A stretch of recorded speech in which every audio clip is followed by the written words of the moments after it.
भगवान की जय, सच्चिदानंद भगवान की जय।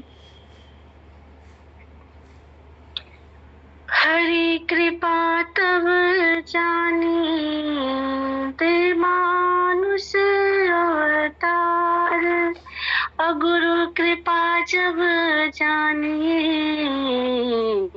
जो छुड़ावे संसार। सत्संग की आधी घड़ी सुमिरन घड़ी 50, बरसा बरसेक घड़ी रहठ फिरे 12 मास। कोटि नाम संसार में ताते मुक्ति न होए, आदि नाम जो गुप्त जप बूझे बिरला कोय। गुरु बिन भक्ति अति कठिन है, ज्यों खारे की धार। साँच बिना पहुँचे नहीं महा कठिन व्यवहार। बीत गए दिन भजन बिना रे, बीत गए दिन भजन बिना रे, बीत गए दिन भजन बिना रे, बीत गए दिन भजन बिना रे। बाल अवस्था खेल गवायो, बाल अवस्था खेल गवायो, जब जो बने तब मान घृणा रे। बीत गए दिन भजन बिना रे, बीत गए दिन भजन बिना रे। पाप पुण्य तू भोगने आयो, पाप पुण्य तू भोगने आयो, कौन तेरा और तू किसका रे। बीत गए दिन भजन बिना रे, बीत गए दिन भजन बिना रे। मोह के कारण जन्म गवायो, मोह के कारण जन्म गवायो, अजहु न गई है मन की तृष्णा रे। बीत गए दिन भजन बिना रे, बीत गए दिन भजन बिना रे। वृद्ध भयो कफ वायु ने घेरो, वृद्ध भयो कफ वायु न घेरो, खाट पड़ा नहीं जाए मुस्कारे। बीत गए दिन भजन बिना रे, बीत गए दिन भजन बिना रे। नाभि कमल में है कस्तूरी, नाभि कमल में है कस्तूरी, कैसे मिटे भ्रम पशु का रे। बीत गए दिन भजन बिना रे, बीत गए दिन भजन बिना रे। पीली प्याला हो मत वाला, पीली प्याला हो मत वाला, प्याला प्रेम ज्ञान रस का रे। बीत गए दिन भजन बिना रे, बीत गए दिन भजन बिना रे। बिन सतगुरु ऐसे दुख पावे, बिन सतगुरु ऐसे दुख पावे, जैसे मृग फिरे वन का रे।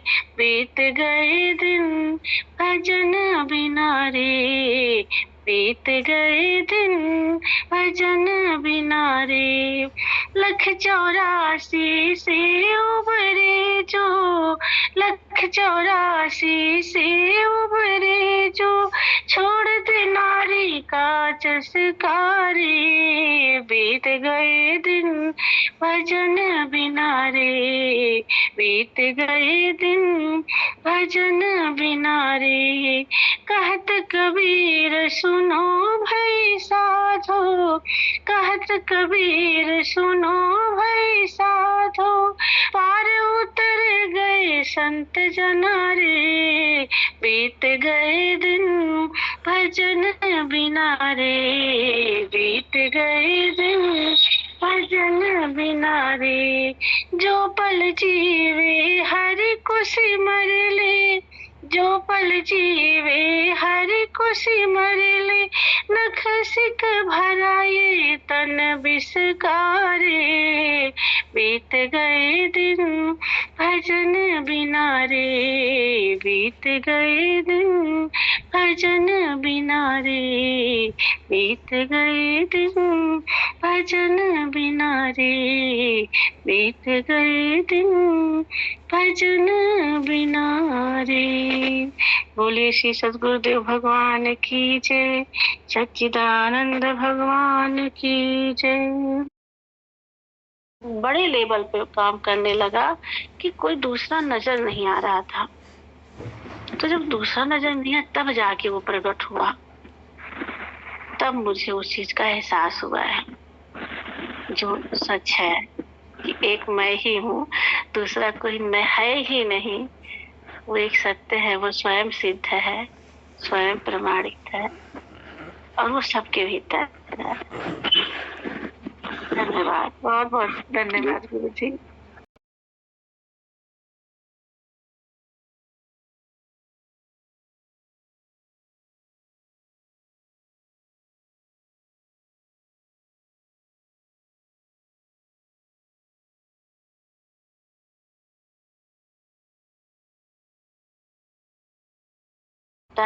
हमें उस मन को शाश्वत आनंद चाहिए, अस्थाई आनंद चाहिए, और वो जब तक आत्मा का ज्ञान नहीं होता तब तक वो आनंद जो है बिल्कुल अस्थाई नहीं होता।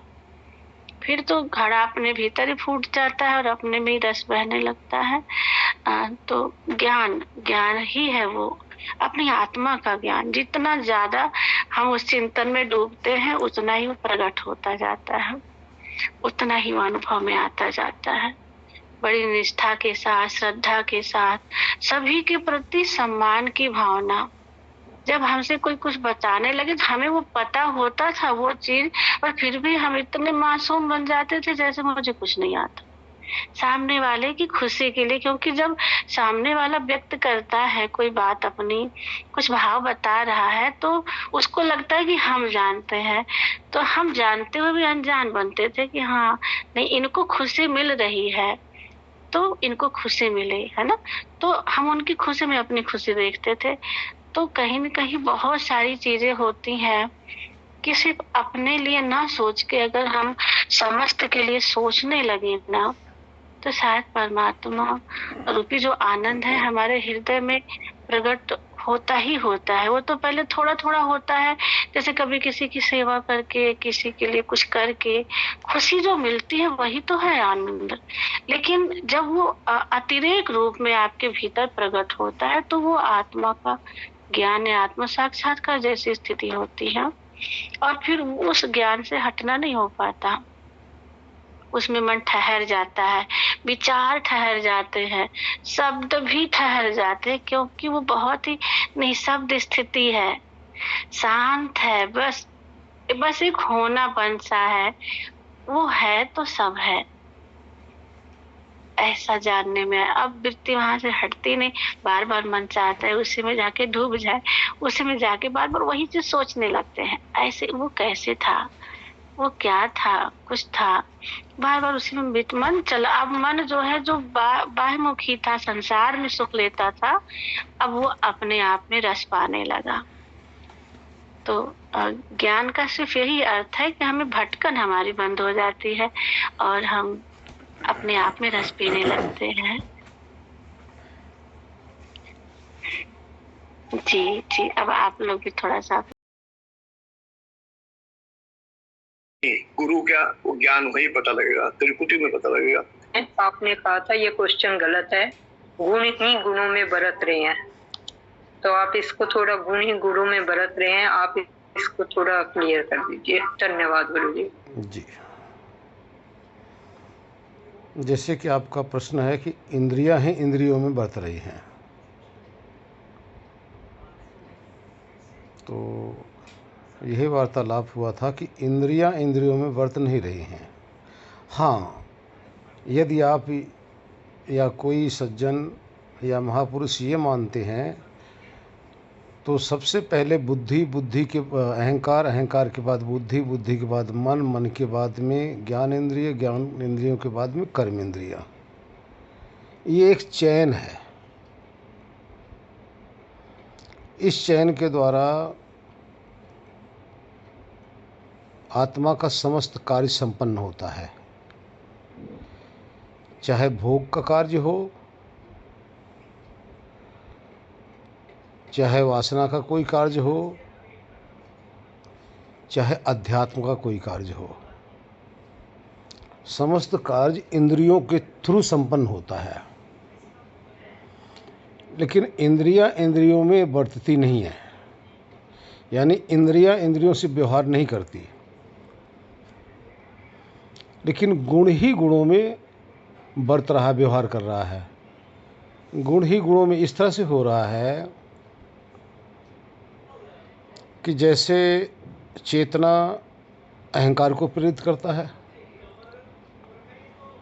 चेतना के बिना अहंकार अहंकारित नहीं होता। अहंकार का यहाँ अर्थ होता है एक प्रकार की जिज्ञासा चेतना में जो उठती है। चेतना के अंदर, आत्मा के अंदर एक प्रकार की जो चाहत है वो जो उठती है, तो उसके बाद में अहंकार प्रेरित होता है। तो अहंकार के बाद में फिर बुद्धि प्रेरित होती है कि हमें क्या कार्य कैसे करना है। बुद्धि के बाद फिर मन प्रेरित होता है। मन के बाद हमारी जौन से विषय चेतना की चाहत थी, तो उस इंद्रियों को प्रेरित किया जाता है। तो वो इंद्रियां जाके अपने अपने विषय पे टिक जाती हैं और विषय निकल रहा होता है उनके सबके भौतिक तत्वों पे। इस तरह से हमारे यानी आत्मा के कार्य संपन्न होते हैं। दूसरा नंबर एक चीज़ और आपको बता दूं, आत्मा के अंदर भी कुछ गुण है। जैसे ज्ञान गुण चेतना का ही है, सुख, दुख, इच्छा, द्वेष, प्रयत्न, ये आत्मा का इंद्रियों के संपर्क में आने के बाद में प्रकट होता है। लेकिन जब तक आत्मा इंद्रियों के संपर्क में ना आए तो ये गुण जो है, 7 गुण से संपन्न जो सत्ता है, उसको चेतन कहते हैं। लेकिन मुख्य रूप से उसका गुण चेतना है, अर्थात ज्ञान है। तो जैसे इंद्रिय को संपर्क में आया तो उसके अंदर इच्छा भी प्रकट हुई। इच्छा मतलब चाहत, और ये चाहत जड़ में नहीं होता, चाहत चेतन का स्वभाव होता है। इसलिए चेतना के अंदर चाहत होती है, और चाहत किस आधार पे होती है? उसके अंदर जो भोग, यानी जो भी उसने पहले भोग का अनुभव किया होता है, वो अनुभव इसके पास सुख दुख रूप में होता है। उस सुख दुख की स्मृति करके बुद्धि के द्वारा फिर दोबारा उसकी लालसा करता है, तब जाकर अपने इंद्रियों को प्रेरित करता है। अन्यथा इंद्रियां शांत के शांति बैठी रहें। अब बाहर जैसे दोपहर की बात हुई थी, हमारी आँख सिर्फ रूप की तरफ जाती है, दूसरे विषय पे नहीं जाती। आँखें सिर्फ रूप की तरफ जाती है। रूप से, यानी रूप कहाँ का है गुण है? ये अग्नि का गुण है। और आँखें किससी बनी है? उसी अग्नि के सूक्ष्म तन्मात्र से। यानी जिस तन्मात्र से जो बना हुआ है उसी तन्मात्र का ग्रहण कर सकती है। तो आँख भी हमारी अग्नि की तन्मात्र से बना हुआ है, और जो रूप है, जो दिखाई देता है, जो प्रकाश है, ये भी अग्नि के तन्मात्र से बना हुआ है। दो में से एक तन्मात्र हट जाए तो रूप को दिखाई देना बंद हो जाएगा। बाहर का जो अग्नि का तन्मात्र है, प्रकाश, ये अगर ना होगा तब भी आँखों से रूप ग्रहण नहीं होगा, और आँखों के अंदर, रेटिना के अंदर ये तन्मात्र ना हो, क्रिया ना कर रही हो, तब भी ग्रहण नहीं होगा। तो ये तो एक विषय हो गया। दूसरा विषय हो गया इंद्रियों का, आप रसना को ले लो। रसना सिर्फ रस को ग्रहण करती है, रस के सिवा किसी दूसरी इंद्रिय को ग्रहण नहीं कर सकती। दूसरी इंद्रिय के विषय को वो जानने में असमर्थ है, क्योंकि रसना के अंदर रस का तन्मात्र है, और जो पदार्थ रस रूप में है उसके अंदर भी रस का ही तन्मात्र है। इसलिए दोनों तन्मात्र आपस में एक दूसरे को ग्रहण करते हैं। तन्मात्र ही तन्मात्र का ग्रहण कर रहा है। इसी तरह से आप आइए शब्द की तरफ। जो हमारी कर्ण इंद्रिय है, इस शब्द के तन्मात्र से बना हुआ है, और शब्द किसका गुण है? आकाश का। और आकाश, पूरा आकाश ही तन्मात्र से बना हुआ है, तन्मात्र का विस्तार है। इसी तरह से पृथ्वी गंध का तन्मात्र है, गंध के तन्मात्र से पूरी पृथ्वी बनी हुई है।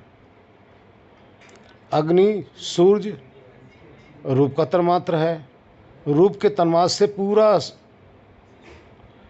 सूरज बना हुआ है, अग्नि बनी हुई है। और रस के तन्मात्र से पूरा जल बना हुआ है।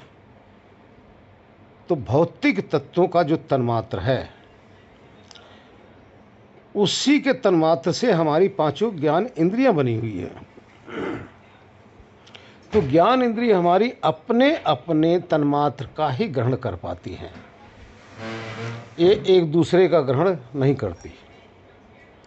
इसलिए इसमें तो कोई मतभेद है ही नहीं कि इंद्रियां इंद्रियों में बरत रही हैं, ऐसा संभव ही नहीं है, क्योंकि एक एक गुण एक एक इंद्रिय ग्रहण कर रही हैं, दूसरे का कर ही नहीं सकती। अब आगे आइए, जो पांचों भौतिक तत्व ये बता दिया गया है, पांचों तन्मात्र से बना हुआ है, और इंद्रियां अपने तन्मात्र का यानी शब्द, रस, रूप, गंध, स्पर्श का अनुभव करती हैं। ये है कहाँ? शब्द जो तन्मात्र है, ये पूरा आकाश है, यानी इसी तन्मात्र का पूरा विस्तार पूरा आकाश है। और गंध का तन्मात्र ही पूरा का पूरा ये पृथ्वी हमारी है, क्योंकि असंख्य तन्मात्र जब इकट्ठे होते हैं तो छोटा सा कण बनता है, छोटा सा। इसी तरह से जल के तन्मात्र से पूरा सागर बना हुआ है। इसी प्रकार से अग्नि के तन्मात्र से पूरा सूरज बना हुआ है। तो सभी इंद्रियां अपने अपने तन्मात्र का ही ग्रहण कर रही हैं। अब बात आती है कि गुण। देखो, तन्मात्र भी एक गुण है। भौतिक तत्व उस तन्मात्र के गुण से ही प्रकट हुआ है, बना हुआ है। आँख भी एक प्रकार का गुण है। हमारी पांचों ज्ञानेंद्रिय सतोगुणी है, और हमारी जो शरीर है ये तमोगुणी है। हमारी जो कर्मेंद्रिय है ये रजोगुणी है, और हमारा जो मन है ये तीनों गुणों से युक्त है। इसमें सतोगुण भी है, रजोगुण भी है और तमोगुण भी है। हमारी जो बुद्धि है ये सिर्फ सतोगुण है।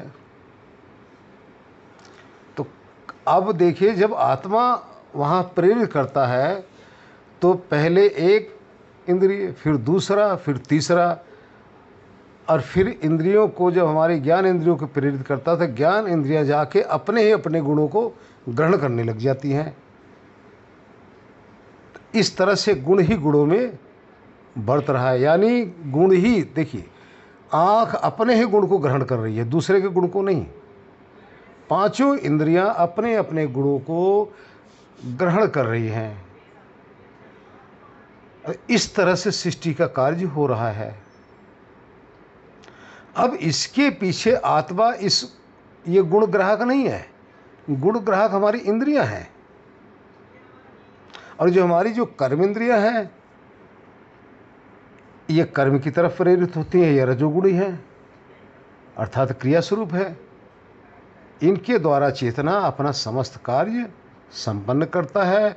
तो बाहर गुण ही गुणों में बरत रहा होता है, लेकिन आत्मा जो है वो तीनों गुणों से रहित है, वो त्रिगुणातीत है, इन गुणों के अंदर आता ही नहीं। क्योंकि हम सब देखते हैं कि हर जगह किसी भी पदार्थ की तरफ हम ध्यान देंगे, उसमें परिवर्तन लगा हुआ है, परिवर्तित हो रहा है। लेकिन आत्मा देखोगे वो अपरिवर्तनशील है, वो एक रस है, वो एक जैसा है, ना उसमें कुछ मिलता है ना उसमें से कुछ निकलता है। तो वो आत्मा एक जैसे ही रहता हुआ इन गुणों के द्वारा अपना कार्य संपन्न करता है। और गुण ही गुणों में बढ़ते हैं, तभी कार्य संपन्न होता है। क्योंकि आत्मा की पहुंच बाहर नहीं है, आत्मा की पहुंच इंद्रियों तक है। इंद्रियों के द्वारा आत्मा अपना कार्य संपन्न करता है। और आत्मा शरीर की एक देशी, एक स्थान पे टिका है, होता है, अति सूक्ष्म।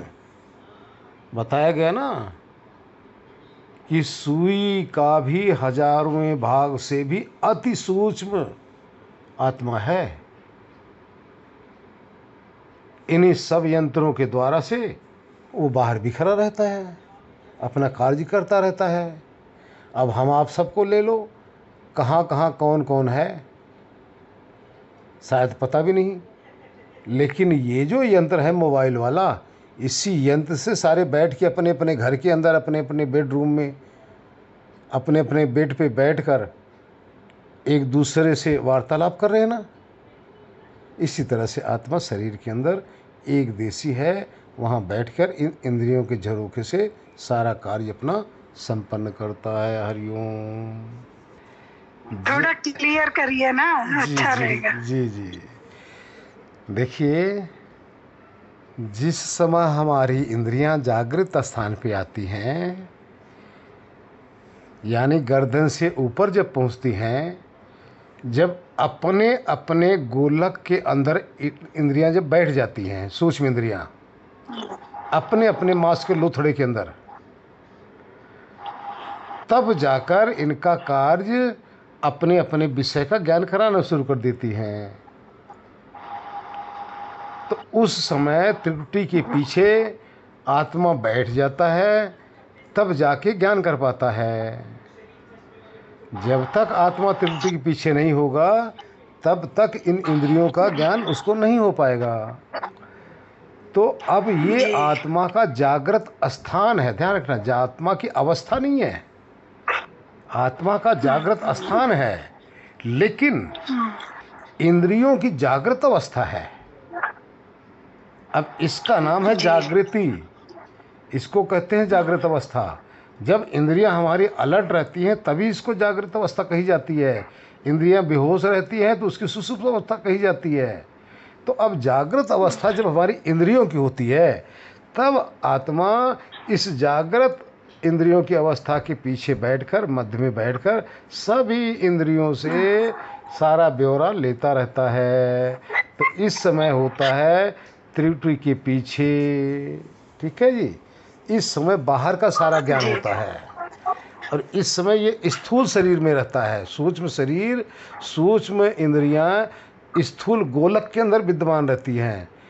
देखिए, आँख अपने गोलक के अंदर विद्यमान रहती है, कान की इंद्रिय अपने गोलक के अंदर विद्यमान रहती है, नासिका इंद्रिय अपने गोलक में विद्यमान रहती है, जिह्वा इंद्रिय अपने मांस के उसमें विद्यमान रहती है, त्वचा इंद्रिय सब पूरे चमड़े पे विद्यमान रहती हैं। ये है जागृत। ठीक है, इसी का नाम है जागृत। लेकिन जब चेतना इससे आगे हट जाती है तो इंद्रियों की जागृत अवस्था समाप्त हो गई। यहाँ गौर कर लेना, जागृत अवस्था इंद्रियों की होती है, आत्मा की नहीं। जी। आत्मा का स्थान होता है। तो जब आत्मा यहाँ कंठ में आ जाता है तो बाहर का किसी को आज तक ज्ञान होते देखा गया? ना कान से सुनाई देता है, ना आँख से देख पाता है, ना जीवा से चख पाता है, ना रसना से गंध ग्रहण कर पा रहा है। कुछ पता नहीं होता ना। क्यों पता नहीं होता? क्योंकि अब वो इंद्रियां जो है यहाँ से सिमट कर अंदर चली गई हैं और आत्मा जो है इस स्थान को छोड़ के आगे चला गया। तो ठीक है, ये दूसरा स्थान हो गया। अब जब यहाँ से भी तीसरे स्थान में जाता है हृदय के अंदर कंठ से, तो अब हृदय में जाने के बाद में स्वप्न में भी नहीं आता, सपना भी समाप्त हो जाता है। ये उसकी तीसरी अवस्था है। अब चौथी अवस्था एक और है मूर्छा अवस्था, पांचवी अवस्था एक और है कोमा अवस्था, छठी अवस्था एक और मृत्यु अवस्था, सातवीं अवस्था एक है तुरीय अवस्था। अरे कई अवस्थाएं हैं, अभी तो 3 की ही बखान किया जा रहा है। तो मूर्छा भी आता है, जो मूर्छा जो है स्वप्न और सुसुप्ति के मध्य में आता है। लेकिन ये सब शरीर की अवस्थाएं हैं, आत्मा की नहीं। नारायण।